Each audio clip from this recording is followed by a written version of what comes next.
Selamat bertemu kembali dengan saya.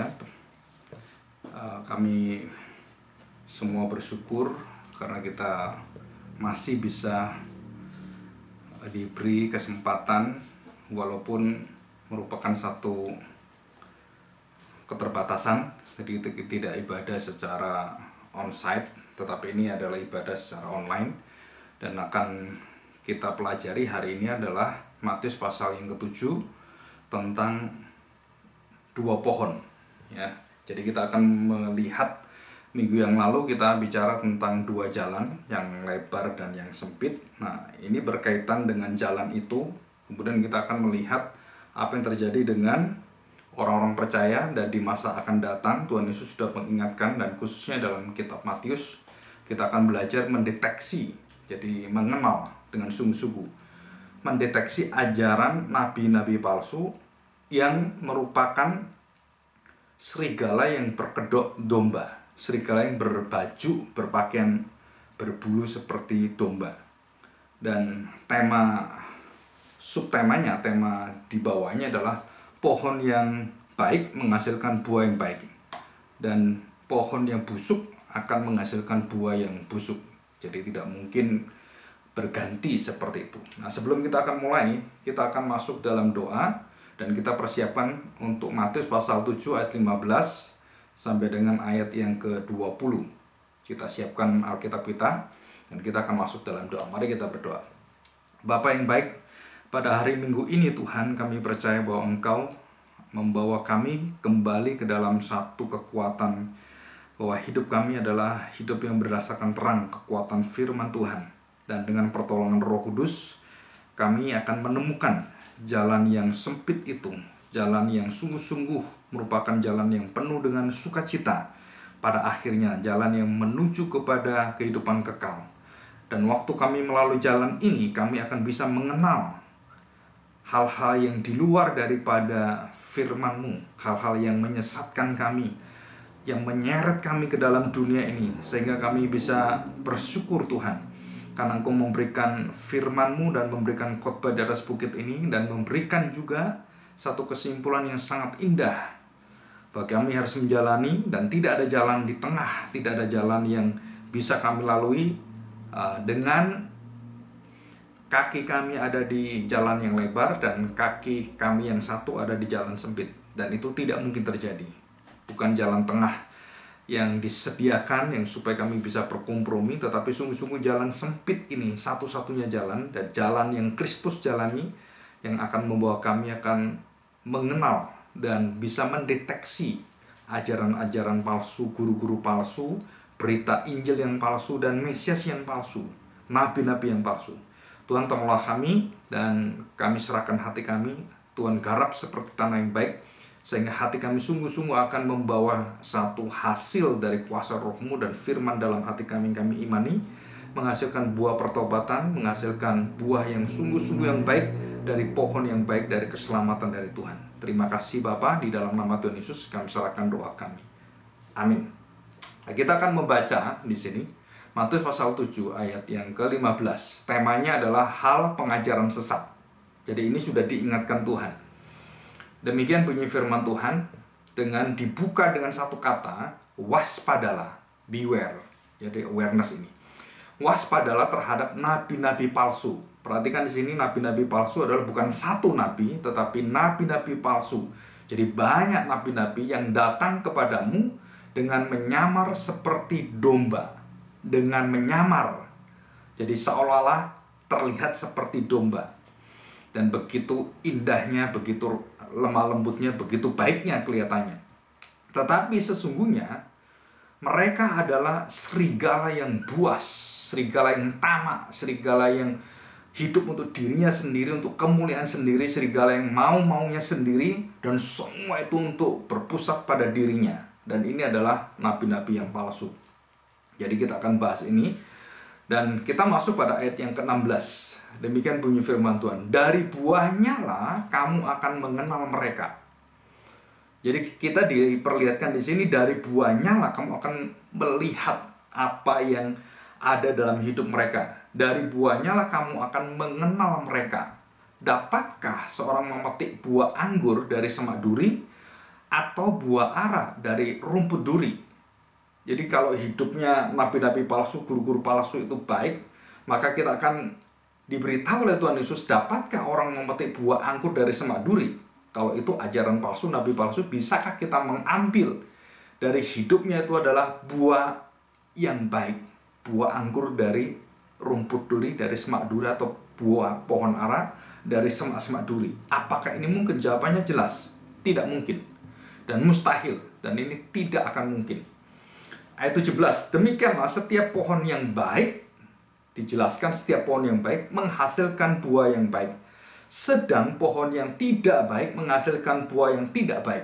Jadi sini tidak baik artinya adalah jelek, buruk. Dan boleh dikatakan satu pohon yang tidak mendapati dalam dirinya adalah kebaikan yang sejati, kualitas sebagai pohon. Dan kita akan bahas bersama-sama nanti secara detail. 17, demikianlah setiap pohon yang baik menghasilkan buah yang baik, sedang pohon yang tidak baik menghasilkan buah yang tidak baik. 18, tidak mungkin, dikatakan jelas tidak mungkin, mustahil pohon yang baik itu menghasilkan buah yang tidak baik, ataupun pohon yang tidak baik itu menghasilkan buah yang baik. Jadi ayat 17, demikianlah setiap pohon yang baik menghasilkan buah yang baik. Natural ini. Sedang pohon yang tidak baik menghasilkan buah yang tidak baik. Sangat natural. Tapi ayat 18 dikatakan tidak mungkin pohon yang baik itu menghasilkan buah yang tidak baik. Jadi ada satu ketetapan, ada satu hal kebenaran yang mutlak yang ada di sini, bahwa pohon yang baik itu tidak mungkin menghasilkan buah yang tidak baik. Dan ini mutlak. Jadi hidup kita yang mengalami, di dalam hidup kita mengalami iman di dalam firman Tuhan, dan kita percaya kepada Kristus, dan Kristus kemudian hidup bersama dengan kita dengan kuasa rohnya, memateraikan kita dengan Roh Kudus, dengan darahnya, maka hidup kita ini menjadi milik Dia. Jadi darah itu nyawa. Jadi nyawa Kristus sekarang bersama dengan saya, dengan jiwa saya, nyawa saya, dan menghidupkan saya dengan kuasa Roh Kudus menjadi manusia baru, dan menghasilkan tentunya adalah karakter Kristus. Jadi bukan karakter saya yang lama, tetapi karakter hidup di dalam Kristus, manusia baru itu. Dan dengan kuasa Roh Kudus, dengan firman, saya terus berjalan dan diberitahu terang Tuhan, dan diberitahu jalan Tuhan, teladan yang ada melalui firman Tuhan. Kita membaca, kita merenungkan, dan kita berjalan taat dan sungguh-sungguh menjadi penurut firman Tuhan, taat kepada firman yang dinyatakan dan diberikan kepada kita. Nah, kita akan melihat ayat 19 ya. Dan setiap pohon yang tidak menghasilkan buah yang baik, dikatakan di sini, pasti ditebang dan dibuang dalam api. Api menunjukkan penghukuman, penghakiman akhir, dan itu langsung kalau kita lihat, karena itu api, itu menyatakan hukuman terakhir adalah neraka. Yang lambangnya adalah api. Dan ini sudah dikatakan oleh Yohanes dalam Matius pasal 3 ayat 10 sampai selanjutnya. Jadi kalau saya akan bacakan demikian, Matius pasal 3 ayat 10. Kapak sudah tersedia pada akar pohon, dan setiap pohon yang tidak menghasilkan buah yang baik pasti ditebang dan dibuang dalam api. Nah, ini menunjukkan kepada siapa? Menunjukkan kepada secara khusus bangsa Israel yang tidak menghasilkan buah akan dibuang, dibakar. Dan ini jelas sekali bahwa mereka tidak menghasilkan buah. Kenapa? Karena mereka membunuh anak Allah, mereka membunuh Sang Mesias. Dan dosa ini adalah dosa yang tidak bisa diampuni di dalam kehidupan orang-orang Israel, karena mereka menolak anak Allah. Yang ditolak bukan nabi, yang ditolak adalah anak Allah sendiri. Pewaris kerajaan kekal itu yang diberikan kepada anaknya, dan kemudian anaknya memberikan hidupnya kepada bangsa Israel, dan mereka tidak mau menerima itu. Dan jelas sekali mereka akan dimasukkan dan ditebang dan dibuang dalam api neraka. Dan ini adalah perkataan yang sama persis yang dari Yohanes Pembaptis kemudian diambil oleh Tuhan Yesus, dan kemudian dituliskan kembali dan diajarkan kembali. Ayat yang ke-20, demikian bunyi firman Tuhan. Jadi, ayat 20, jadi dari buahnya lah. Jadi bukan dari tingkah laku, bukan dari teologianya, bukan dari kebenaran-kebenaran normatif seperti itu, bukan penampakan keyakinan dan semuanya. Nah, kita akan detail, kita akan bahas ini ya. Jadi dari buahnya lah kamu akan mengenal mereka. Dan ditekankan lagi yang kedua kali, dari buahnya lah kamu akan mengenal mereka. Jelas sekali. Dan kemudian ayat 21 nanti kita bahas yang minggu depan. Bukan setiap orang yang berseru kepadaku Tuhan, Tuhan akan masuk ke dalam kerajaan surga, melainkan dia yang melakukan kehendak Bapa yang di surga. Dan seterusnya. Nah, kita akan melihat pembahasannya hari ini sekarang. Mendeteksi ajaran nabi palsu karena membawa berita palsu, dan yang disampaikan adalah bukan kehendak Allah, tapi kehendak dirinya, yang seolah-olah dia kelihatannya begitu baik pada awalnya, dan dia berbulu domba, berpakaian seperti domba. Jadi bukan domba asli, tetapi dia adalah seolah-olah memakai karakter daripada domba itu yang dia tiru, dan kemudian supaya diterima oleh jemaat, dan jemaat bisa menerima mereka. Dan disitulah kita tidak bisa mengerti hal ini. Bagaimana saya mendeteksi? Maka Tuhan memberikan kuncinya yang indah, yang luar biasa, adalah dari buahnya, dari hasil kehidupannya yang di dalam firman yang kekal itu. Kita akan tahu siapakah nabi palsu ini, dan kepalsuannya apa, dan semuanya. Kita akan bahas ini di dalam kitab Matius pasal 7 ayat 15 sampai ke ayat 20 kita sudah baca, dan jelas sekali dikatakan bahwa inti daripada jati diri nabi-nabi palsu itu adalah serigala, bukan domba. Jadi kalau serigala artinya apa? Bahwa dia punya ketidakpuasan, dia punya satu ketamakan, dia punya satu hati yang terus ingin disanjung, ingin diperkenan oleh manusia bukan oleh Tuhan. Dan dia ingin menampilkan penampilan-penampilan yang memukau orang dengan pengajarannya, dengan moralnya, dengan perbuatannya, seolah-olah itu merupakan satu guru yang benar, dan jemaat terpukau sekali. Ini yang terjadi. Ya, jadi di dalam Perjanjian Lama, dalam Yeremia pasal 6 ayat 14, pasal 8 ayat 11, pasal 30 ayat 5, itu dijelaskan bahwa nabi-nabi itu mengatakan, menubuatkan tentang kebaikan orang Israel. Kamu tidak akan dihukum Tuhan, kamu adalah umat pilihan Tuhan, dan Tuhan tidak akan membuat kamu tidak sejahtera. Tuhan akan mensejahterakan kamu, Tuhan akan melindungi kamu, akan memelihara kamu. Padahal Nabi Yesaya atau Yeremia atau Yeskel atau nabi-nabi yang lain dalam masa pembuangan itu menyatakan bahwa Allah jijik dengan bangsa Israel, dan bangsa Israel akan dibuang Tuhan sebagai peringatan pada akhir zaman nanti. Kalau kamu tidak mengikuti kehendak Tuhan dan tidak mengikuti perjanjian yang baru itu, kamu akan betul-betul dibinasakan Tuhan. Dan sebagian sudah dibinasakan oleh Tuhan. Jadi 10 suku sudah dibuang oleh Tuhan, dan sudah tidak ada lagi di situ. Dan kita melihat hal-hal yang sangat unik yang terjadi pada bangsa Israel, yang tidak bisa terjadi pada gereja yang berbeda dengan bangsa Israel, dan juga para rasul yang juga mewakili perjanjian baru. Di sana ini perjanjian lama, dan kita tahu kelemahan-kelemahan mereka. Dan di sini kita melihat mendeteksi kepalsuan nabi-nabi palsu itu. Yang pertama adalah nabi-nabi palsu itu pada dasarnya adalah jati dirinya serigala. Nah, ini jati dirinya serigala.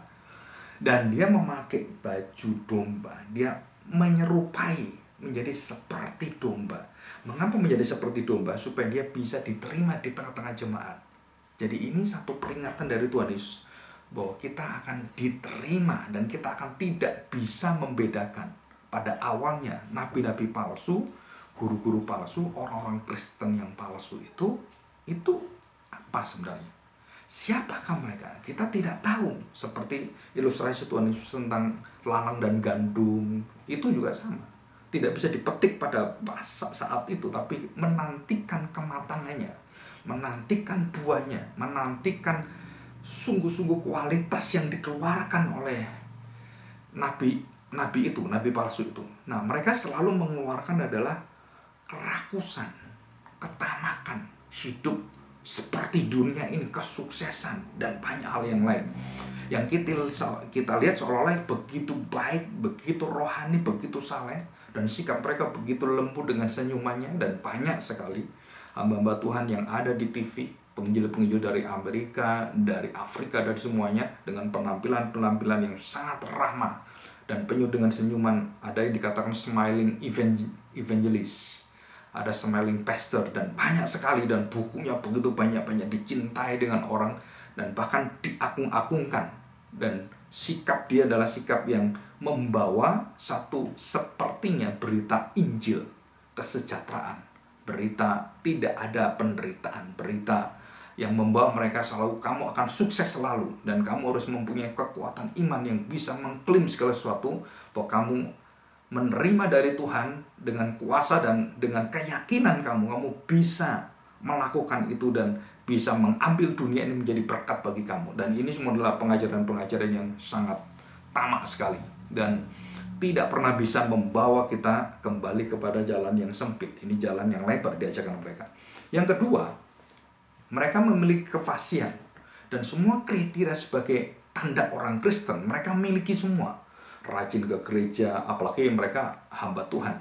Jadi pengucapannya itu juga menyejukkan hati orang dengan kata-kata moralnya. Tetapi di dalamnya nanti kita akan melihat baju kulitnya itu dunia sangat menerima mereka. Kenapa? Karena dalamnya itu adalah penuh dengan kebobrokan seperti dunia, bersaudara dengan dunia. Dunia mencari sukses, hamba Tuhan ini, nabi palsu ini juga mencari sukses. Kalau dunia ingin kesejahteraan, ingin segala-galanya dan semua disediakan, dan mereka bergantung kepada kemuliaan pada diri, prestasi pada diri, sama yang diajarkan oleh nabi-nabi ini, nabi palsu, guru-guru palsu atau mesias palsu adalah sama dengan dunia, sama yang ditawarkan oleh dengan iblis. Dan semua kriteria sebagai orang Kristen dia miliki, yang kulitnya yang seperti domba, yang seperti kita lihat berbulu domba, sepertinya ini orang Kristen. Tetapi ingat baik-baik, jadi dirinya adalah serigala, dan itu akan diungkapkan oleh Tuhan dengan buahnya di situ, ya. Nah, sekarang kita diperlihatkan bukan baju luarnya, tetapi apa yang ada di dalam yang ditutup oleh dia. Nah, perhatikan baik-baik, yang diperlihatkan adalah bukan kualitas rohani yang sungguh-sungguh berkenan dan sungguh-sungguh mengasihi kehendak Bapa, menuruti dan taat dan berjalan seperti yang Yesus ajarkan. Jadi hidup mereka itu, kalau saya umpamakan, karena ini buah, maka pohon itu memiliki kulit seperti itu kan. Jadi kita lihat kulitnya bagus, tebal, yang indah seperti itu. Dan kita juga menilainya itu dari kulitnya pohon itu. Dan kita lihat, wah ini kokoh, ini pohon ini pasti bagus. Kita lihat dahannya, ranting-rantingnya. Dan kita terpukau dengan apa? Dengan daunnya, dengan kesuksesannya yang dunia ini. Wah, luar biasa ini. Hidupnya dipakai Tuhan dengan indah. Kenapa? Karena banyak mobilnya, banyak rumahnya, gerejanya di mana-mana, dan cabangnya banyak. Itu semua seperti daun. Dan seperti bunga-bunga yang ada, tetapi tidak menunjukkan buah. Dan banyak orang berpikir bahwa kalau gereja menghasilkan begitu banyak cabang-cabang, artinya bahwa mereka berkualitas sebagai gereja yang sejati. Belum tentu.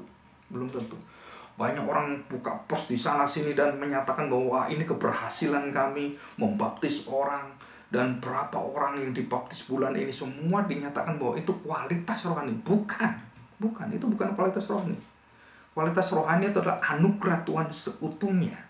Pertemuan orang-orang pribadi itu dengan Tuhan dan menghasilkan satu karakter di dalam jiwanya berkualitas seperti Kristus, taat, berjalan dalam jalan sempit, dan menyangkal diri, pikul salib, dan selalu memberikan yang terbaik kepada kemuliaan Tuhan, bukan pada dirinya, dan selalu mengasihi musuhnya, mendoakan orang yang membenci dia, dan dia mau rela berdoa bagi mereka dan mengasihi mereka dengan nyata. Walaupun mereka disakiti, mereka tidak membalas dengan menyakiti hati orang itu, tetapi mengharapkan kebaikan-kebaikan, kemurahan Tuhan terjadi dalam hidup orang itu. Seperti kita sebelumnya menjadi orang berdosa, kita mendapatkan kemurahan. Dan karakter-karakter secara sejati, keasliannya dan karakter yang ada, yang ditunjukkan oleh nabi-nabi palsu adalah bunga-bunga, daun-daun, kemudian tunas-tunasnya dan kulit yang bagus dari pohon itu, tetapi tidak pernah memberikan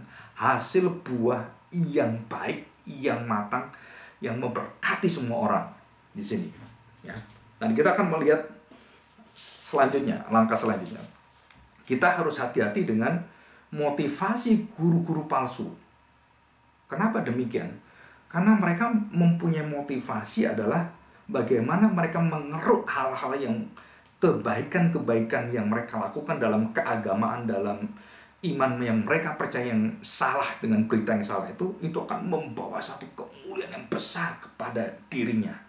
Dan dia semakin menikmati itu. Dan motivasi dia adalah bukan menyanjung dan memuliakan Tuhan dengan salib yang ada dan kemuliaan di masa mendatang dengan penghakiman dan tanggung jawab manusia. Nah, berita-berita tentang salib, penghakiman, dan tanggung jawab manusia yang akan dihakimi Tuhan itu tidak ada semua di dalam berita mulut mereka dan dalam hati mereka. Mereka cuman ada kekuatan-kekuatan, kamu akan bisa membalikkan masa depanmu, kamu bisa akan membuat hidupmu berbeda sekarang. Kamu akan mengalami terobosan-terobosan yang hidup dalam tahun 2021 itu. Terobosan-terobosan dari Tuhan yang membawa kamu pada kesuksesan yang besar. Dan tidak ada rancangan kecelakaan, rancangan sakit penyakit, tidak ada. Padahal kenyataannya bahwa banyak orang-orang Kristen kena COVID bahkan mati. Dan termasuk saya juga kena COVID. Tetapi Tuhan mengizinkan saya masih hidup diperpanjang. Dan ini bukan soal bagaimana saya kena COVID, bahwa saya adalah seorang hamba Tuhan yang kurang diberkati Tuhan sehingga aku kena COVID. Kalau sembuh, wah berarti kuasanya luar biasa Bapak ya, karena bisa sembuh. Bukan itu, bukan. Tetapi kita dididik oleh Tuhan untuk di dalam masa-masa kita melewati sakit penyakit itu, bagaimana kita taat, bagaimana kita menjadi terang Tuhan, bagaimana kita menjadi saksi, dan kita memberkati orang bukan untuk diri kita, tetapi untuk membawa orang datang pada Kristus, percaya kepada Kristus, dan melihat kemuliaan dan keagungan dan pujian pada Kristus, bukan pada kita. Nah, sedangkan nabi-nabi palsu itu, semua itu bagi dirinya, semua bagi namanya, semua bagi pekerjaannya, semua bagi gerejanya, semua bagi berpusat untuk semua kepentingan dirinya. Dan ini bahaya sekali. Dan kita melihat ini sudah meracuni banyak gereja. Dan kita sudah melihat ini dengan jelas. Dan kita bisa melihat berita-berita. Setiap khotbah, dengarkanlah khotbahnya. Siapakah yang disanjung, siapakah yang diberitakan. Kalau nama pendetanya begitu besar, nama nabinya begitu terkenal itu, kemudian guru-gurunya yang begitu berhasil itu, kemudian dipamerkan di sana, dan tidak ada membawa orang hati hancur kepada Tuhan, percaya di dalam kuasa darah Kristus, dalam kemenangan salib Tuhan itu, dan membawa mereka untuk kembali datang dan mengingat diri mereka sebagai orang berdosa, maka semua pekerjaan nabi-nabi palsu ini adalah kebinasaan. Dan ini serius sekali. Tuhan Yesus memperingatkan ini serius. Dalam Matius pasal 24 juga sama. Kita akan pelajari di dalam Matius 24 bahwa kamu akan menghadapi nabi-nabi palsu, mesias palsu, dan akan banyak dan akan mengelilingi dunia ini dan ada di dalam setiap gerejamu, di dalam setiap pergumulan dan komunitas orang-orang percaya. Karena mereka tidak taat firman Tuhan dan mereka tidak mau mendengarkan firman Tuhan. Mereka mau supaya diterima oleh dunia ini. Dan itulah hasilnya. Jadi tidak ada roh penyangkalan diri, tidak ada hati yang sungguh-sungguh mau memikul salib, dan jelas ada teladannya dari Kristus, dan tidak mau diperintahkan masuklah jalan yang sempit. Mereka memilih jalan lebar. Mereka tidak mau menyangkali diri. Mereka mau orang lain yang untuk dirinya. Jadi mereka mengunggulkan diri, bukan menyangkali diri. Mereka tidak mau pikul salib, orang lain suruh pikul salib. Kamulah yang pikul salib. Kami menikmati hidup kami. Dan kami bisa membuat bahwa salib itu bukan pekerjaan yang harus kita lakukan, bukan satu buah daripada jiwa kita yang percaya pada Kristus. Nah, semua hal seperti ini dibuang semuanya. Dan hati yang berkenan kepada Tuhan dan mengasihi sesama dan mengasihi musuhnya, itu semua udah habislah dan tidak ada beritanya di sana. Jadi walau mereka dipenuhi dengan kepenuhan hal-hal duniawi yang begitu mencengangkan, meyakinkan orang, dan seolah-olah menjamin bahwa inilah hamba Tuhan yang benar, inilah berita Injil yang benar, itu semua adalah palsu dan menuju kepada kebinasaan, jalan yang lebar. Dan ini jelas sekali, ya. Bagaimana dengan sikap jemaat? Jemaat terbuka. Jemaat itu seperti dibuat mati dalam pikirannya, dan mereka selalu membanggakan hal seperti itu. Jadi keberhasilan, kesuksesan, nama diri, jangan menjadi ekor, jadilah kepala. Dan itu semua diajarkan. Diajarkan dalam kehidupan gereja dan dengan iman yang palsu itu. Dan kita melihat penampilan-penampilan performance yang luar itu menjadi luar biasa. Dan itu yang ditekankan oleh guru-guru palsu dan berita Injil palsu. Jadi jemaat akhirnya semuanya mengikuti ke dalam jalan nabi palsu ini, jalan yang lebar, jalan menuju pada kebinasaan yang tidak ada buahnya, yang mandul dan mati seperti pohon ara yang dikutuk oleh Tuhan Yesus dan ditunggu selama 3 musim, tidak menghasilkan apa-apa. Cuman daunnya banyak, cuman tunasnya bagus, buahnya ada, tapi buahnya nggak ada. Dan adapun buahnya, kalau kita lihat, adalah buah yang jelek karena pohonnya jelek. Jadi tidak ada buah yang baik karena pohonnya jelek, pohonnya sudah kualitasnya rusak, dan serigala tidak mungkin menghasilkan hati domba. Nah, mungkin seperti itu. Dan jemaat akhirnya sangat kasihan. Walaupun mereka mengajarkan tentang anugerah Tuhan, tentang tanda petik, di dalam waktu-waktu tertentu mereka mengajarkan tentang hari Natal, bagaimana Yesus menyertai engkau. Tetapi intinya dari semua ajaran ini adalah untuk kepentingan pribadi, untuk menjadi aji-aji dan menjadi mantra dalam doa kita, dalam pengertian kita, dengan iman kita bahwa kita bisa menguasai hidup kita. Dan banyak sekali orang-orang pengajar-pengajar yang begitu banyak, yang kalau seminar saya bahas ini namanya siapa-siapa, tapi kalau ini berkhotbah saya batasi gitu ya. Jadi kita tahu bahwa orang-orang itu selalu menarik dalam hati. Kenapa? Karena mereka menawarkan hidup yang betul-betul bisa bertoleransi, bisa diterima, bisa bersama-sama, sehingga kelihatannya keindahan sepertinya. Tetapi di situ kita melihat, kita sudah menyangkali satu-satunya jalan, satu-satunya anugerah dengan menerima anugerah yang lain dari agama yang lain. Kita merasa Yesus tidak cukup, jalan Yesus tidak cukup, anugerah kematian Yesus tidak cukup. Jadi harus tambahkan dengan lain. Dengan apa? Dengan kebaikan-kebaikan kita, dengan kerohanian-kerohanian kita yang kita garap, dengan doa yang kusuk, dengan puasa dan semuanya. Itu tidak menghasilkan keselamatan. Itu adalah buah dari orang yang mengerti tentang keselamatan. Yang selanjutnya kita akan melihat jemaat sudah terpukau, kemudian terbawa arus. Apa yang terjadi? Mereka terpikat dengan janji-janji yang ada dalam setiap khotbah dan juga nubuatan-nubuatan yang dibuat oleh mereka. Dan nanti tahun 2021 apa yang terjadi?